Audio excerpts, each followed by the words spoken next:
Buenos días, mi nombre es Leandro Seoane y en esta charla vamos a hablar sobre reanimación cardiopulmonar básica y avanzada. Bien, aquí tenemos lo que se llama la cadena de sobrevida, tanto hospitalaria como extrahospitalaria. Si nosotros vemos a nivel extrahospitalario, es muy importante que el primer eslabón sea el reconocimiento del paciente inconsciente o en paro cardiorrespiratorio. Posteriormente, seguido por una RCP de calidad inmediata, todo realizado por los reanimadores legos, y si existe un desfibrilador automático externo, realizar la descarga en aquellos legos capacitados. Posteriormente, el cuarto eslabón es el RCP básico y avanzado de los sistemas de emergencias prehospitalario y finalmente dejando al paciente a nivel hospitalario para realizar o continuar la RCP avanzada y su tratamiento definitivo.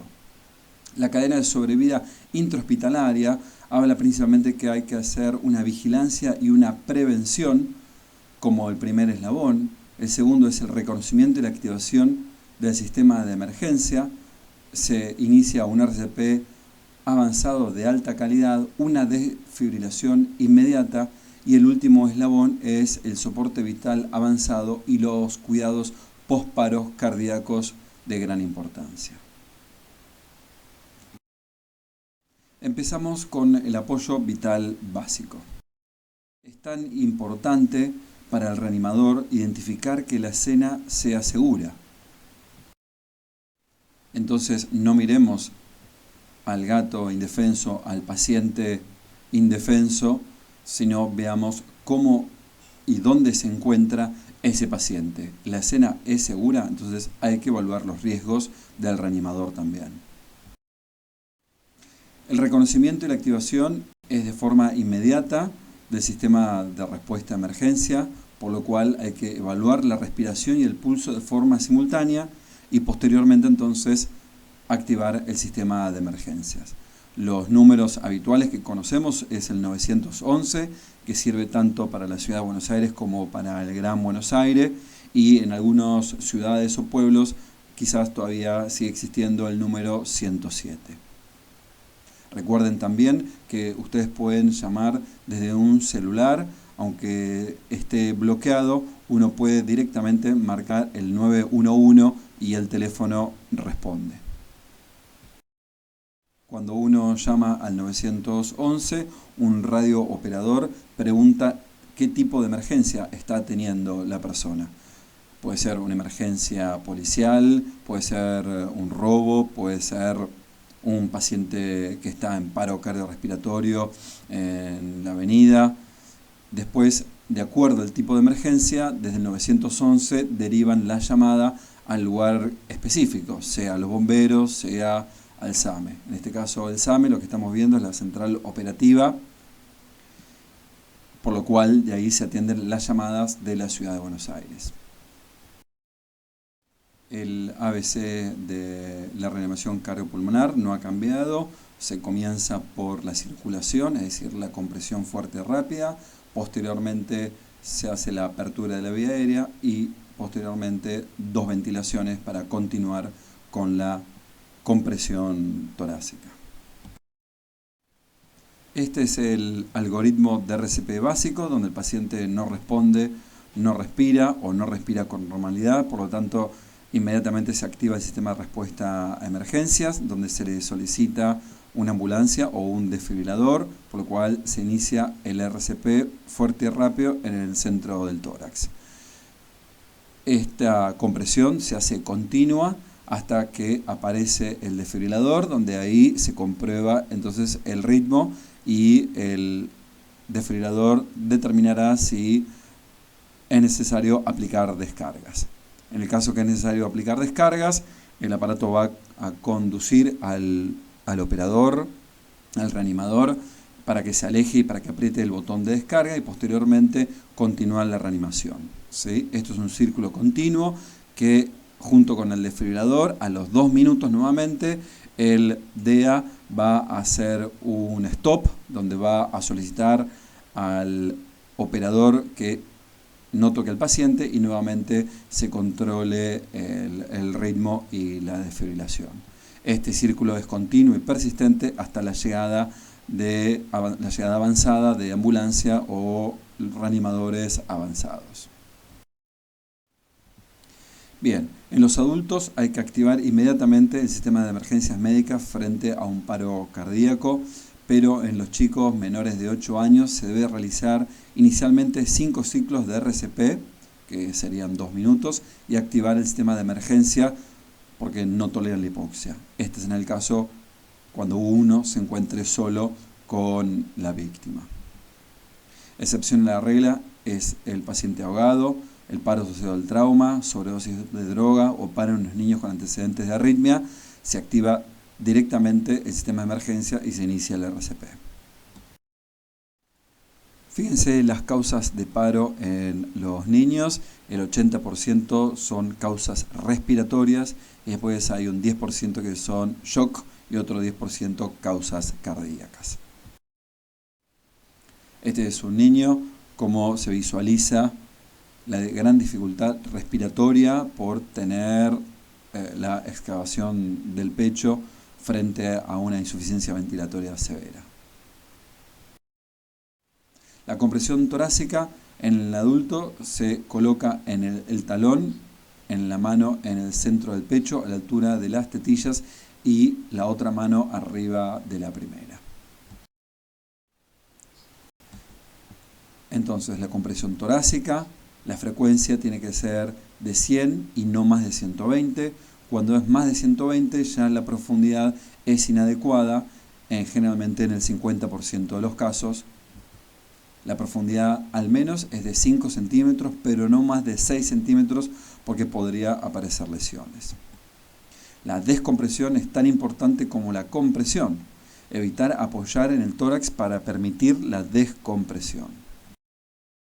Entonces, en el centro del pecho, todo el torso arriba de los brazos sin flexionarlos y se comprime fuerte y rápido y se deja también que se descomprima. Es tan importante esto como la compresión. En los adultos hay que entonces deprimir al menos 5 centímetros, fuerte y rápido, entre 100 y no más de 120 minutos. En los lactantes, es decir, en los niños menos de 1 año, se deprime 1/3 del diámetro del tórax, es decir, se pone los dedos a línea intermamilar, se levanta uno de ellos y ahí se hace la compresión fuerte a un ritmo de 100 por minuto. Ya en los chicos más grandes, entre 1 y 8 años, se hace la compresión con el talón de una sola mano a nivel intermamilar. También fuerte y rápido a 100 por minuto. Este cuadro muestra cómo depende la frecuencia de compresión, cómo disminuye la profundidad de compresión. Es decir, a 100 por minuto la compresión puede mantenerse a 5 centímetros. Pero cuando uno aumenta la frecuencia de compresión, ya a lo largo del tiempo la profundidad deja de tener 5 centímetros y cuando uno hace muy fuerte, es decir, a 140 compresiones por minuto, ya la compresión es absolutamente inefectiva y la depresión es solamente de 2 centímetros. Luego de las 30 compresiones, entonces hay que ir a la A, que es la vía. En los legos, lo único que mencionamos es que llamen al sistema de emergencia y comprimir fuerte y rápido en el centro del pecho hasta que llegue la ambulancia, ¿sí? Es decir, cualquier persona puede practicar esta técnica y tiene buenos resultados. Duplica las chances de sobrevida de la víctima y es prácticamente tan efectiva como iniciar RCP tradicional con ventilación boca a boca. Es decir, hay 50% de probabilidad solamente con la compresión versus 63% de probabilidad de sobrevida con la compresión y una correcta ventilación. Entonces la apertura de vía aérea es el mecanismo de desobstrucción de la lengua, hiperextendiendo la cabeza para atrás, levantando el mentón y de esta forma haciendo ventilaciones. Las ventilaciones en los niños o en los lactantes es con la cabeza en posición neutra. Siempre hacemos ventilación boca a boca con un método de protección. Puede ser estos simples métodos de ventilación o estos más sofisticados donde se insufla previamente y tiene una pequeña válvula unidireccional y se realiza entonces la ventilación. O si no, simplemente ponemos un pañuelo o una gasa para hacer la ventilación. Lo ideal es hacer ventilación boca-máscara, es decir, la máscara debe ser transparente para visualizar si el paciente llega a tener un vómito. Tiene que tener una entrada auxiliar de oxígeno, que generalmente está en la parte posterior, y tiene que tener una válvula unidireccional, como muestra aquí en el gráfico. Muy utilizado a nivel prehospitalario, sobre todo a personas que son rescatistas, sean los socorristas o también diferentes tipos de socorristas como pueden ser los bomberos. Lo ideal es aprender a realizar ventilaciones con la bolsa válvula máscara, como se muestra acá este dispositivo, donde se encuentra la máscara, la válvula unidireccional, el balón autoinflable que va de 500 a 1500 mililitros, una bolsa reservorio y acá la entrada de la tubuladura de oxígeno. Es decir, esta destreza es fundamental para todo tipo rescatador y es más que importante cuando el tiempo de traslado hacia el hospital es corto. Esta es la manera de realizar un bolseo adecuado, donde se hiperextiende para atrás un poco la cabeza, utilizando la letra C sobre la máscara, comprimiendo con los otros 3 dedos la letra E sobre el maxilar superior, y de esa forma se bolsea 1/3 de la bolsa. Cuando existen 2 operadores, se hace la doble maniobra, la doble C, y el otro operador comprime la bolsa también 1/3 de su volumen. Lo ideal es utilizar esta maniobra con 2 operadores cuando es difícil bolsear, por ejemplo en los pacientes obesos, por ejemplo en los pacientes que tienen barba o los pacientes que les faltan la dentadura, por lo cual hay mucha fuga. Entonces de esa forma se coapta mucho mejor la máscara cuando se realiza el bolseo. ¿Cómo son los volúmenes? Cuando se realiza respiración boca a boca o boca a dispositivo de barrera sin oxígeno, en los adultos es de 700 a 1000 mililitros en un segundo.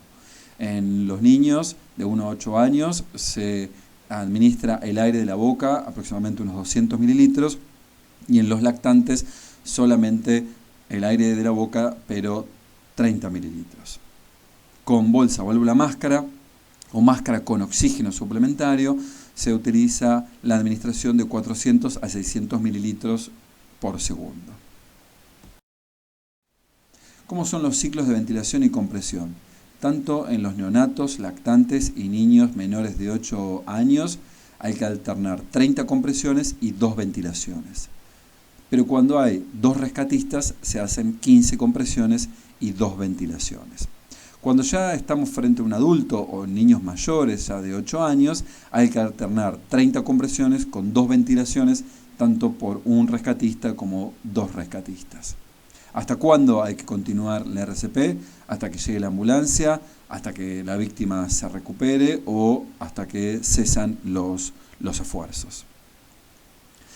¿Cuándo se interrumpe entonces? Después de realizar 5 ciclos, es decir, 2 minutos, hay que comprobar el pulso en no más de 10 segundos. Si tenemos un DEA, el aparato va a chequear si hay ritmo desfibrilable. Si no hay ritmo desfibrilable, el aparato hará un sonido a los 2 minutos y empezará a hablar para decir chequea al paciente. Entonces ahí se chequea nuevamente pulso y ritmo.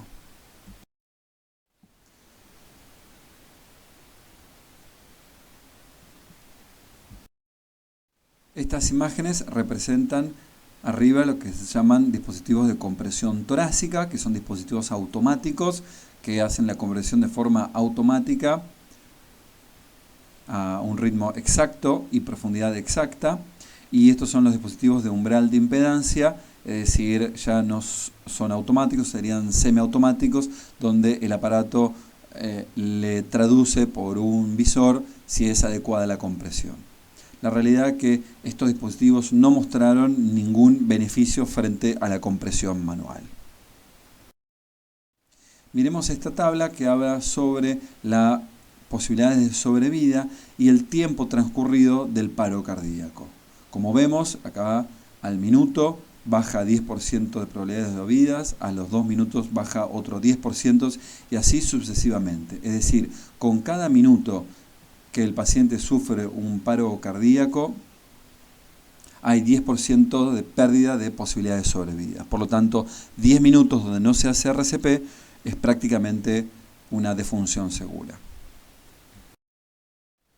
Este cuadro es más que interesante, donde muestra entonces cuando hay un paro cardíaco en todas estas situaciones y donde no se realiza ningún esfuerzo de compresión de RCP adecuada, por lo cual la desfibrilación recién viene a los 10 minutos, la supervivencia es del 0%. Si tenemos en esta segunda circunstancia que a los 2 minutos iniciamos el RCP de forma correcta, pero la desfibrilación sigue siendo tardía, es decir, a los 10 minutos, la supervivencia no supera el 10%. En esta tercera opción tenemos el paro cardíaco, el RCP precoz a los 2 minutos y la desfibrilación viene a los 7 minutos, la supervivencia sigue siendo baja en no más de un 20%. Lo ideal es que sea, como en esta última circunstancia, un RCP precoz a los 2 minutos y una desfibrilación precoz, por lo cual entonces obtenemos una supervivencia del 30%. Y estos son los desfibriladores automáticos externos. En verdad no son automáticos, son ahora todos semiautomáticos porque espera a que el reanimador apriete el botón de la desfibrilación cuando es indicada por el aparato. Es decir, es de fácil uso, hay que seguir las indicaciones del aparato y cuando está indicado se aprieta el botón de la desfibrilación. Estos aparatos están disponibles ampliamente en diferentes lados de los diferentes lugares públicos, tanto en el exterior como también acá en la Argentina. Por ejemplo, acá en el Cañón del Colorado hay diferentes DEA cada 5 kilómetros, también diferentes municipios del conurbano Buenos Aires, como en Tigre, hay diferentes puestos de DEA y obviamente a nivel internacional todos los aeropuertos cada 50 metros tienen un desfibrilador automático externo. Los desfibriladores automáticos externos son todos bifásicos, es decir, entregan corriente en 2 direcciones. De una paleta va a la segunda y la segunda vuelve a la primera. ¿Sí? Se dice que son bifásicos porque tienen una onda bifásica, como muestra acá, de forma truncada. Después están los desfibriladores monofásicos, cada vez en menos uso, donde entregan una única corriente de forma unidireccional de la primera paleta torácica a la segunda paleta. Como vemos aquí, entonces, la onda es monofásica. Vamos entonces ahora al apoyo vital avanzado. Bueno, este es el algoritmo sobre lo que es la reanimación cardiopulmonar avanzada, es decir, paciente identificado en paro cardíaco, se inicia la reanimación cardiopulmonar, se le da el oxígeno, se conecta al monitor y el desfibrilador de forma inmediata cuando apenas aparece. De esta forma se determina si hay que desfibrilar los ritmos desfibrilables como el FB o TB sin pulso, después se continúa con el RCP, se monitoriza la calidad de RCP y se continúa con la reanimación cardiopulmonar hasta nuevamente los 2 minutos donde se comprueba el ritmo y el pulso. Si el paciente después de la desfibrilación sale del paro cardíaco, entramos en lo que se llaman los cuidados postparocardíacos. En el centro del círculo tenemos como tratamiento fundamental el tratamiento farmacológico a través de un acceso endovenoso o intraóseo con la administración de adrenalina cada 3 a 5 minutos o la utilización de antiarrítmicos como la amiodarona para la FB o TB refractaria.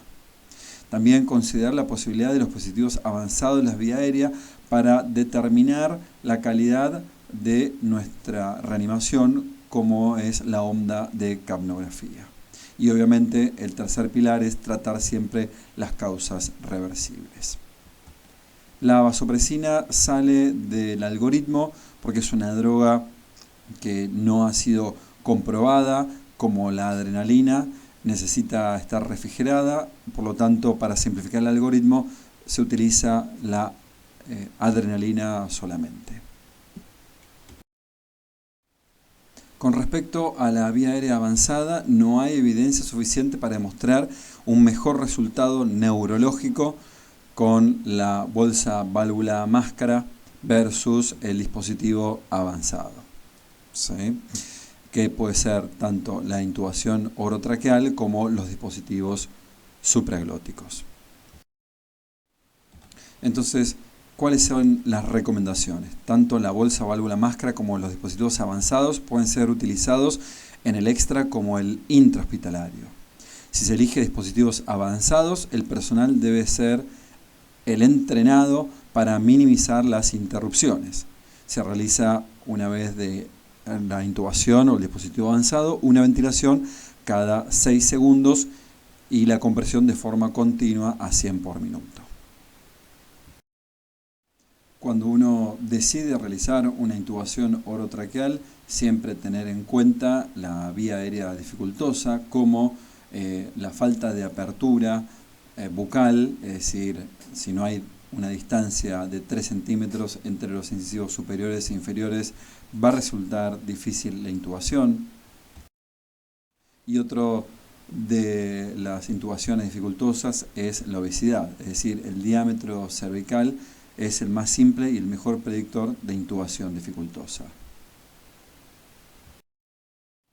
En estos casos, siempre tener en cuenta que podemos disponer de dispositivos supraglóticos en el caso de no poder intubar, como esta que es la máscara laríngea, donde hay un CAF que se infla a nivel de la glotis, por lo cual queda coaptada entonces la glotis con la ventilación. Por lo tanto, usted tiene que tener armado un set de vía aérea dificultosa para el manejo de la vía aérea avanzada de cualquier paciente crítico. Cómo poder tener adentro, por ejemplo, un tubo, un combitubo o un easytubo, o si no, fast track, como se muestra acá, o máscaras laringeas. Como este paciente crítico, hubo que realizar un manejo avanzado de la vía aérea, por lo cual era dificultosa, por lo cual inicialmente se le puso un fast track.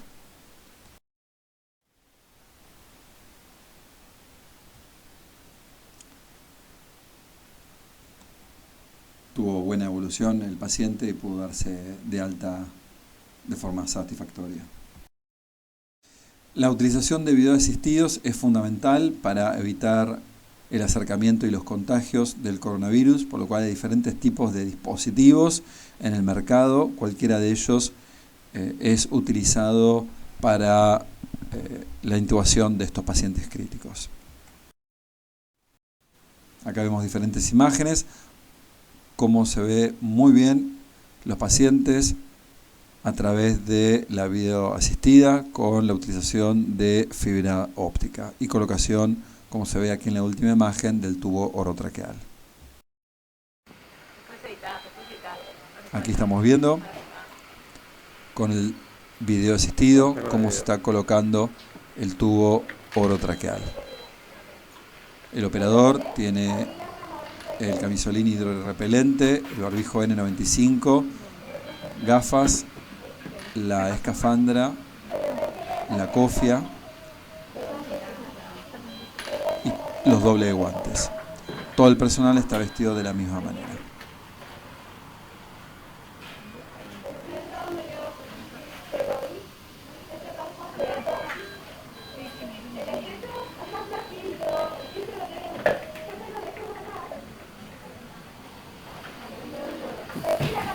Acá faltaría colocar el filtro antibacteriano.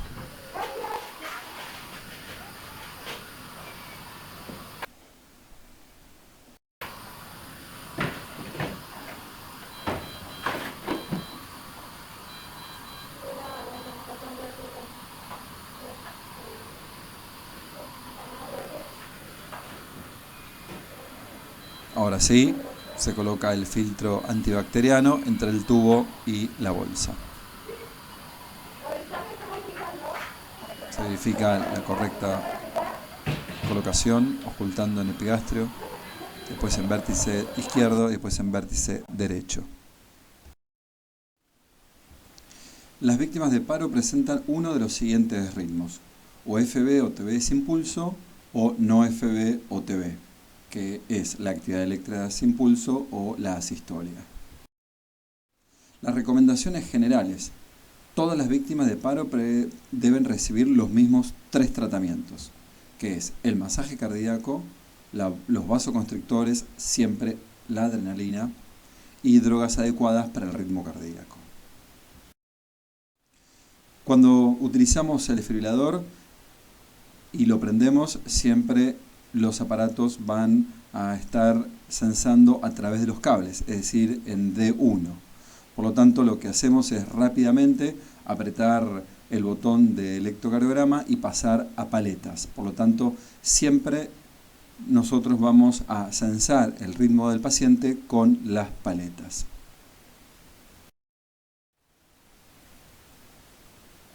Tenemos este ritmo caótico, desorganizado, donde no hay onda P, no hay QRS. Este que es muy similar, o este que es también muy similar, pero es fino. Es decir, todo esto son fibrilaciones ventriculares. También tenemos este otro tipo de ritmo, donde vemos que es un ritmo rápido, con QRS ancho, regular, por lo cual es una taquicardia ventricular, por lo cual habría que verificar si el paciente tiene pulso. Con respecto a las drogas, no hay beneficio adicional del uso de la vasopresina versus la adrenalina. La evidencia revela que la eficacia de los dos fármacos es similar, por lo tanto la vasopresina sale del algoritmo del RCP para simplificarlo. No se recomienda tampoco el uso de la lidocaína posterior al retorno a la circulación espontánea. Entonces, el algoritmo de FB-TB, ¿en qué consiste? En, primero, hacer una correcta evaluación, traer el desfibrilador, empezar con la compresión, masaje cardíaco externo, 5 ciclos de 2 minutos, hasta que se abre la vía aérea, se hace 2 ventilaciones con bolsa, válvula, máscara, y cuando llega al desfibrilador, identificamos que el paciente tiene una fibrilación ventricular, por lo cual hay que desfibrilar. Posteriormente se hacen 2 minutos de RCP y posteriormente nuevo chequeo de ritmo y de pulso. Entonces chequeamos ritmo-pulso, nos damos cuenta que persiste en fibrilación ventricular, entonces indicamos una desfibrilación con 380 joules monofásicos o 100 bifásicos y posteriormente adrenalina 1 miligramo e iniciamos 2 minutos de masaje cardíaco. Posteriormente a los 2 minutos nuevamente chequeamos ritmo y pulso y verificamos si nuevamente tiene fibrilación ventricular. Por lo tanto, hacemos una desfibrilación nuevamente. Ahí indicamos amiodarona, 300 miligramos en bolo endovenoso y nuevamente 2 ciclos de RCP. A los 2 minutos chequeamos ritmo y pulso. Sabemos que todavía está en fibrilación ventricular, por lo tanto hacemos una nueva desfibrilación y ahí indicamos nuevamente adrenalina porque ya pasaron 4 minutos de la última adrenalina. Y nuevamente 2 minutos de RCP.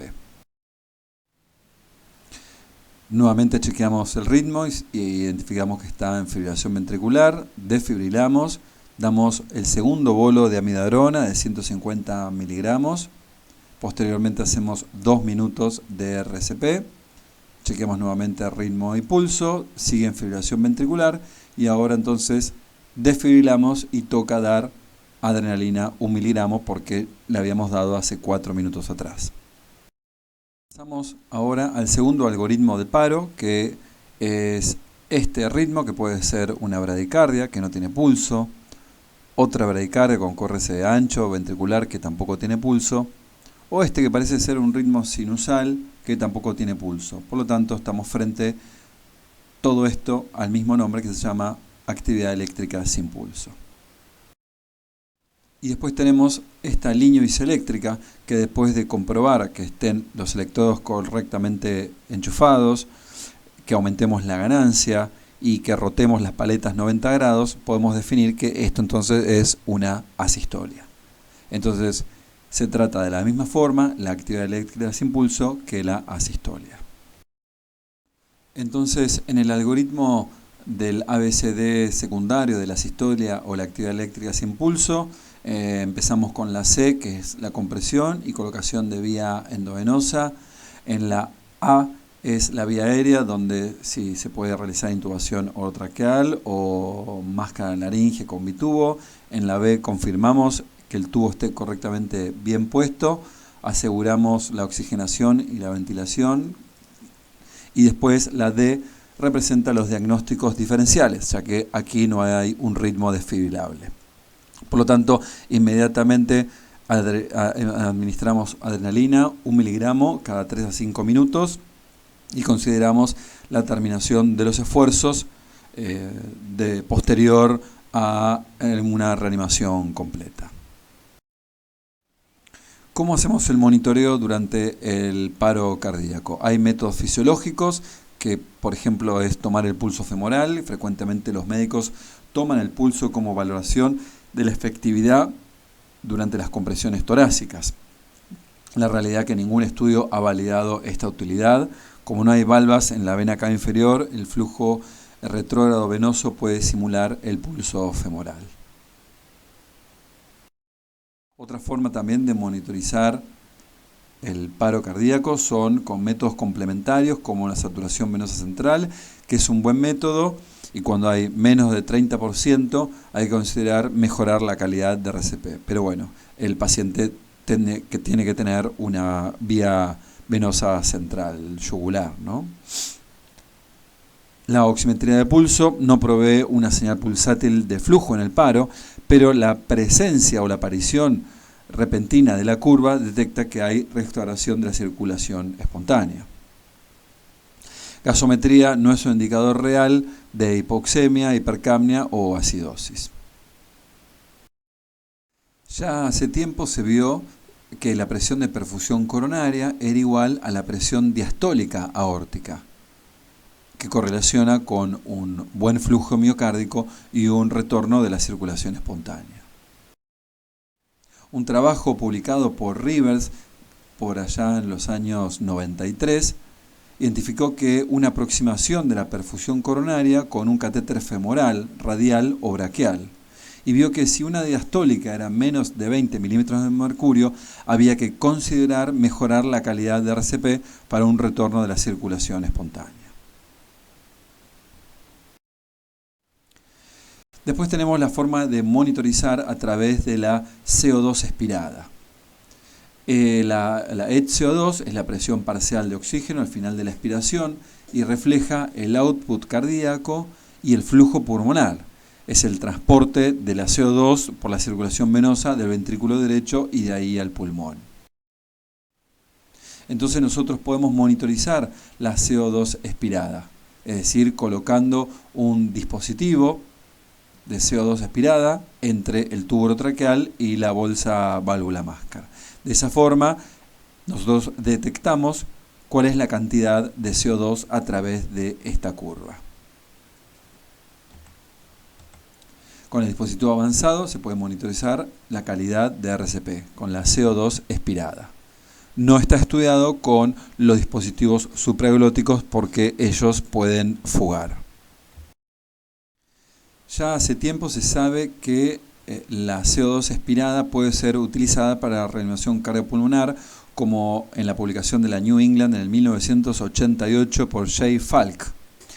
Una de las últimas publicaciones recomienda monitorizar la PCO2 durante la PCO2 expirada durante la RCP para evaluar el flujo sanguíneo de dos formas.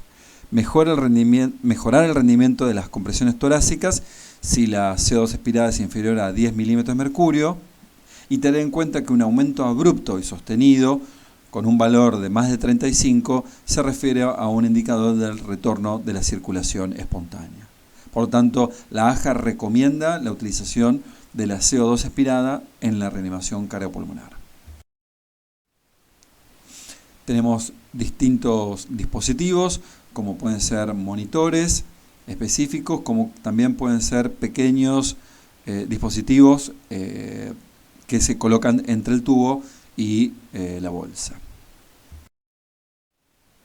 La curva de CO2 expirada, como se ve aquí abajo, ¿no? La expiración es la verde y la inspiración es la roja. Pero específicamente tiene varias fases, que es la fase 1, que es la línea de base inspiratoria, la fase 2 es la expiratoria, después la fase 3 es la de meseta o plató alveolar y la fase 4 es la fase expiratoria. Sino también tenemos formas de medir a través de los monitores centrales, ¿no? Donde podemos monitorizar el tipo de ritmo que tiene el paciente y vemos aquí abajo cómo está la CO2 expirada. Bueno, ¿y qué pasa aquí?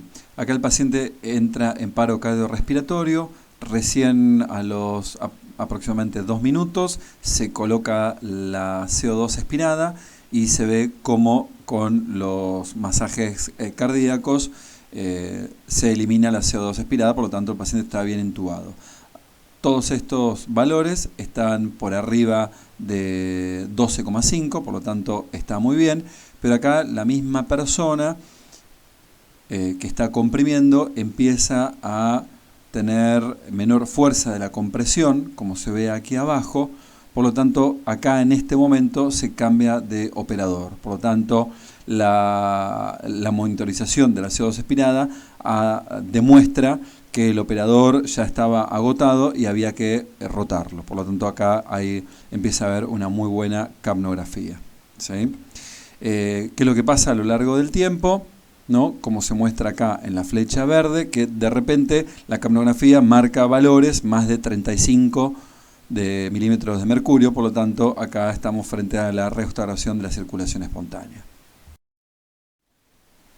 Bien, con respecto al pronóstico de RCP y la CO2 expirada, hubo diferentes trabajos, diferentes reviews, como este que revisó 23 estudios observacionales. La mayoría de ellos mostró valores de CO2 expirada durante la RCP fueron significativamente mayores en los pacientes que posteriormente desarrollaron retorno de circulación espontánea en comparación con los pacientes que no lo hicieron.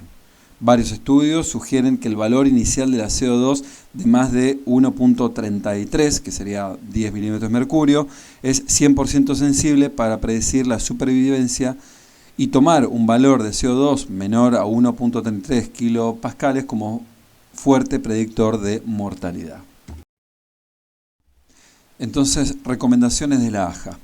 Es razonable utilizar parámetros de monitoreo fisiológico, tanto como la CO2 expirada, saturación venosa central o la tensión arterial diastólica, para optimizar calidad de RCP, como guía de vasopresores y detección del retorno de la circulación espontánea, como clase 2B.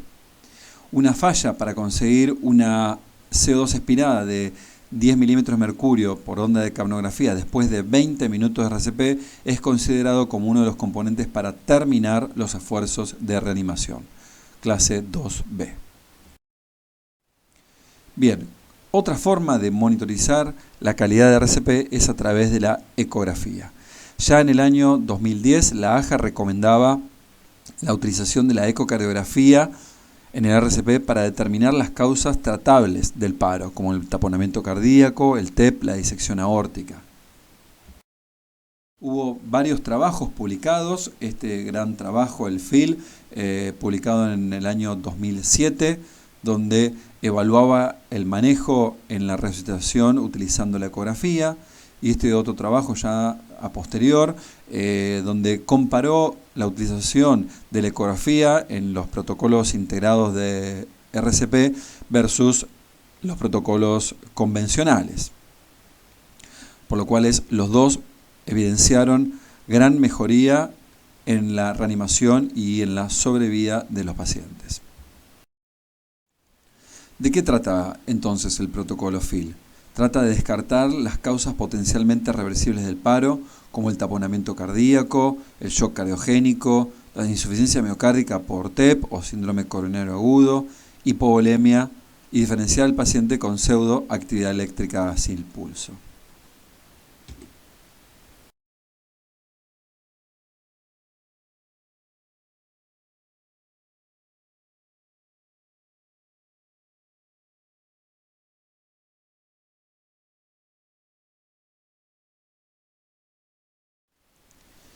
Más razones para el protocolo FIL. Hay una nueva evidencia clínica muestra que el retorno a circulación espontánea es subdiagnosticado. El FIL puede reconocer el retorno a la circulación espontánea porque ve el gasto cardíaco de forma mecánica, cuando el pulso central aún no es palpable. En la primera fase del FIL, lo que hacemos es preparar el equipamiento mientras la reanimación se está desarrollando. Y utilizamos traductores, equipos portátiles como se muestran aquí.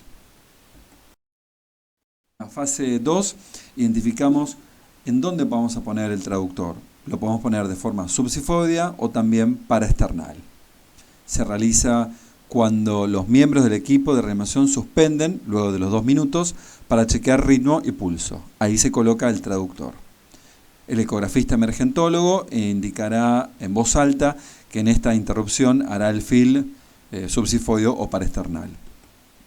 Idealmente, describir lo que se está viendo en 5 segundos y no más.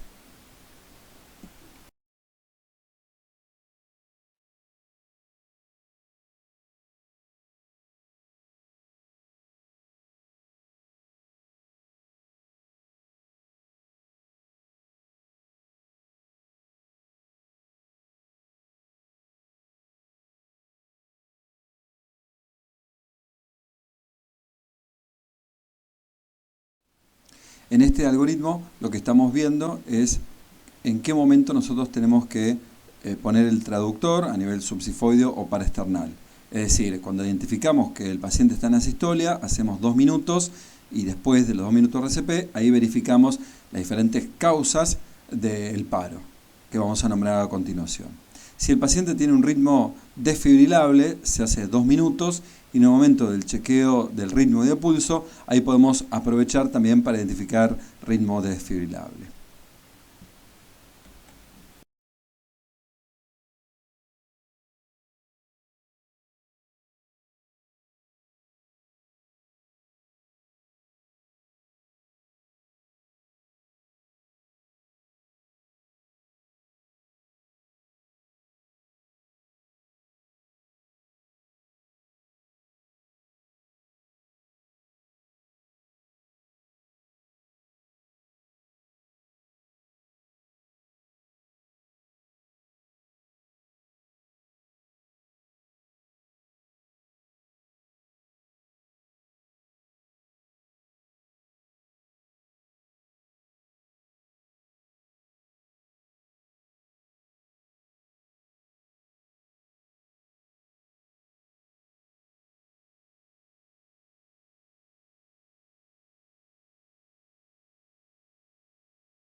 Entonces, ¿qué es lo que vemos? Bueno, podemos ver este paciente, donde lo que vemos es que las cámaras cardíacas ventriculares están totalmente vacías, es decir, estamos frente a una hipovolemia.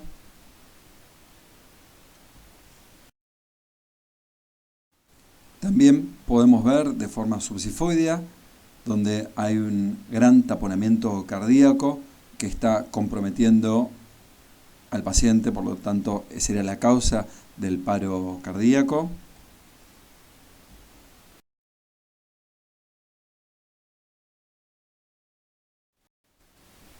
También, de forma subsifoidea, podemos identificar que quizás hay una actividad eléctrica sin pulso, pero lo que estamos viendo que las cavidades derechas están muy aumentadas de tamaño, así que probablemente el paciente tenga un tromboembolismo pulmonar masivo.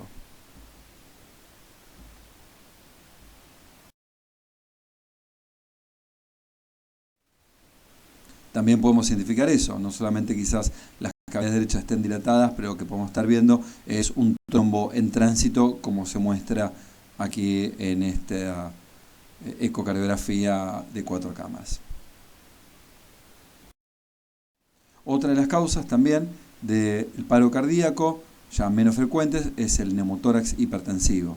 Entonces, si vemos aquí, el pulmón del lado izquierdo tiene un sliding, tiene un camino de hormigas aceptable, por lo tanto, este pulmón está perfecto. Cambio aquí, frente al bolseo, no hay movimiento de la pleura, por lo tanto, acá estamos frente a un neumotórax y esta podría ser la causa del paro cardíaco.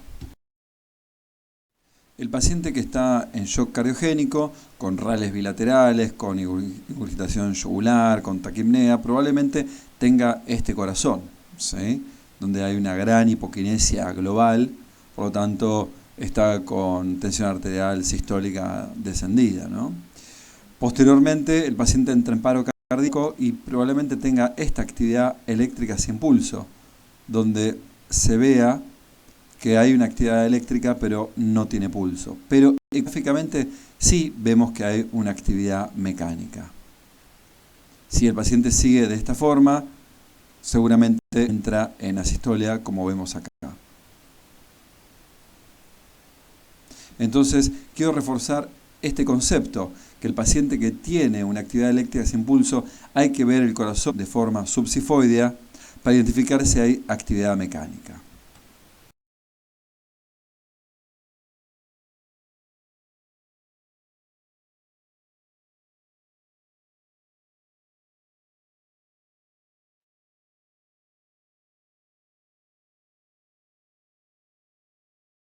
Entonces, el 25% de los pacientes con actividad eléctrica sin pulso realmente tienen actividad cardíaca.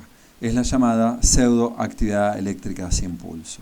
Solo la ultrasonografía tiene capacidad de determinar este estado.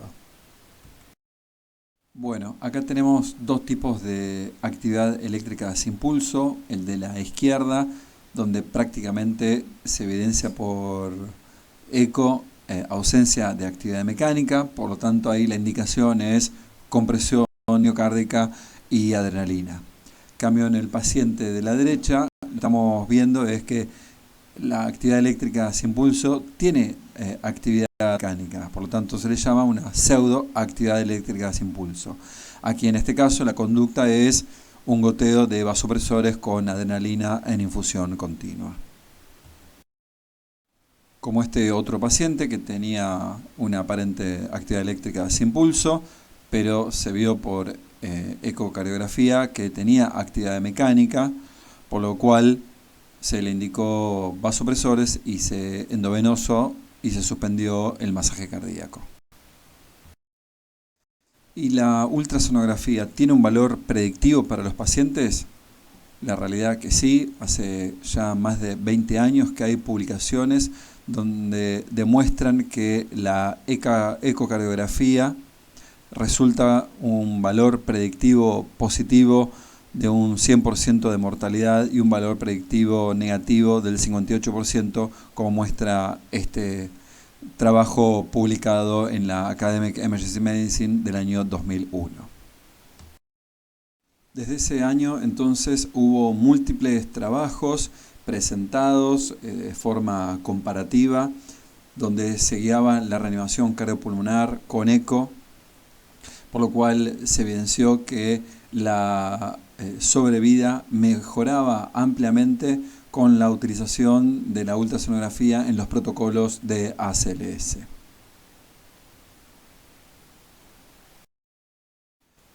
Este trabajo, publicado el año pasado, en el 2019, evaluó 10 estudios, es decir, casi 1.500 pacientes, sobre la sensibilidad y la especificidad para determinar el retorno a la circulación espontánea.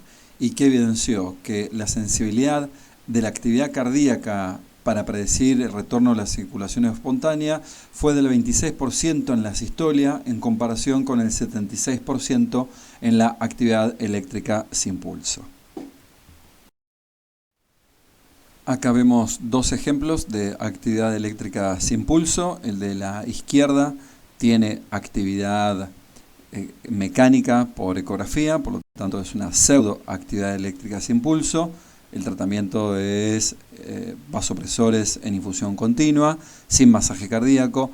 Cambio, el de la derecha se ve que no tiene actividad mecánica, por lo tanto el tratamiento aquí es masaje cardíaco y adrenalina 1 miligramo cada 3 a 5 minutos.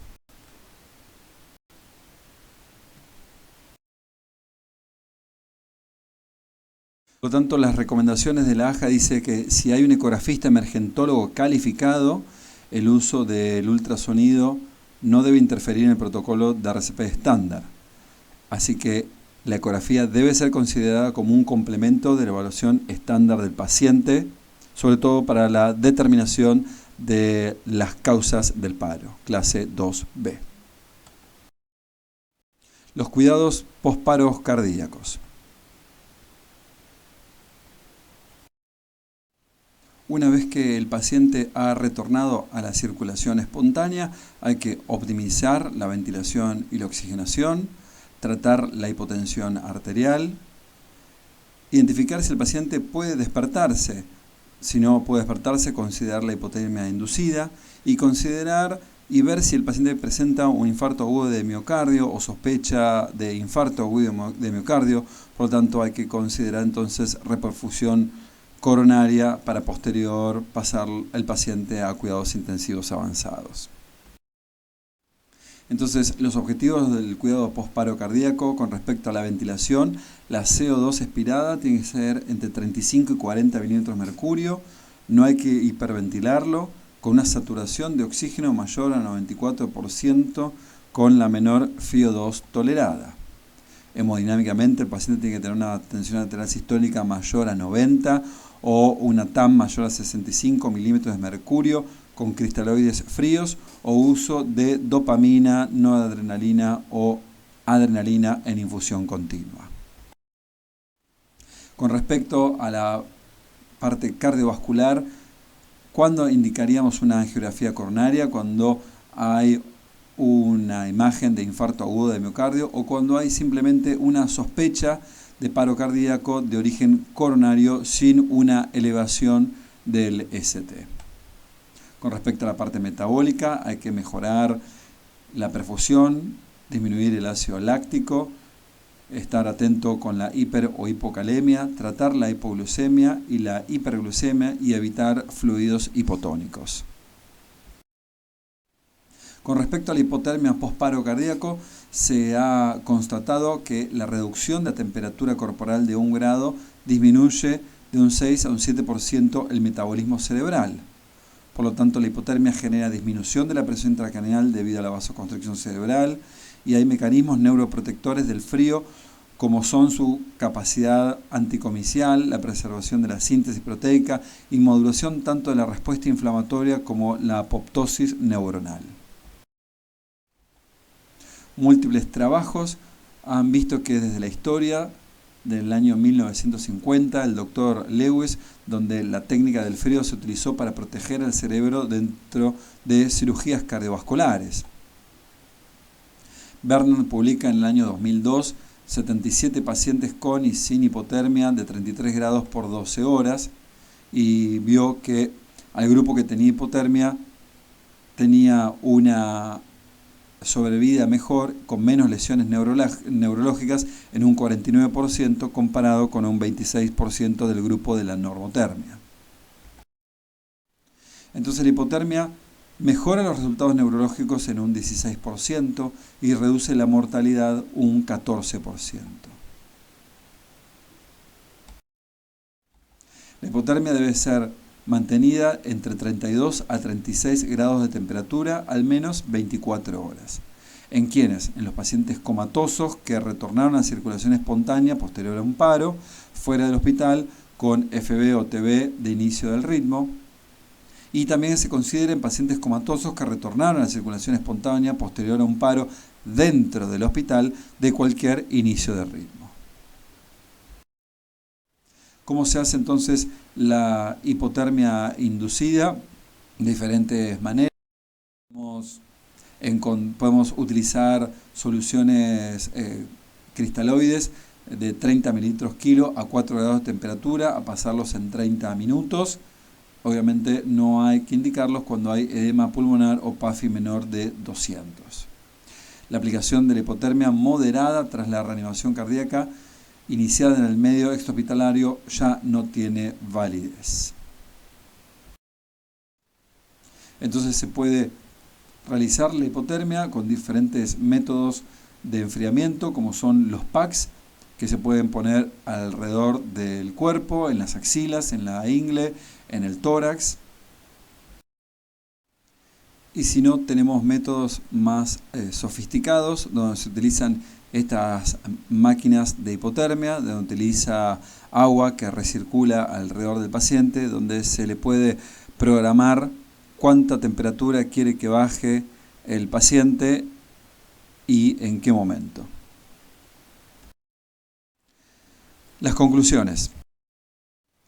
Bien, las compresiones torácicas deben ser fuerte y rápido, entre 100 a 120 por minutos, con una profundidad de más de 5 centímetros y no más de 6 centímetros de profundidad. La desfibrilación debe ser precoz, es decir, una RCP precoz a los 2 minutos y a los 4 minutos una desfibrilación, obteniendo una mejor supervivencia de un 30%. La utilización de los desfibriladores automáticos externos o los desfibriladores manuales deben utilizar la máxima energía, es decir, 360 en monofásico o 200 en bifásico. Recordar que la sistolia es igual que la actividad eléctrica sin pulso, por lo cual no necesita desfibrilación, simplemente necesita adrenalina y masaje.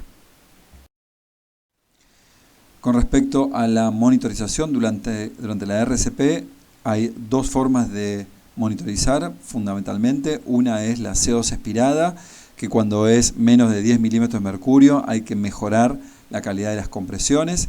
Y se dice que si durante 20 minutos de RCP nunca se pudo mejorar más de 10 milímetros de mercurio, hay que considerar por terminado los esfuerzos en la reanimación. La ecocardiografía, muchos estudios sugieren que durante la utilización durante la RCP es de utilidad para determinar las causas tratables en el paro, como el tamponamiento cardíaco, el TEP, la hipovolemia o el neumotórax. Tanto la bolsa válvula máscara como los dispositivos avanzados pueden ser utilizados tanto en el extra como en el intrahospitalario. Tienen la misma evolución neurológica posparo. Si se elige los dispositivos avanzados, el personal debe estar entrenado minimizando las interrupciones. Y la utilización de los dispositivos avanzados da gran utilidad para monitorizar la calidad de la RCP a través de la CO2 expirada. Si buscas resultados distintos, no hagas siempre lo mismo. Muchas gracias por su atención. Espero que le haya sido de utilidad.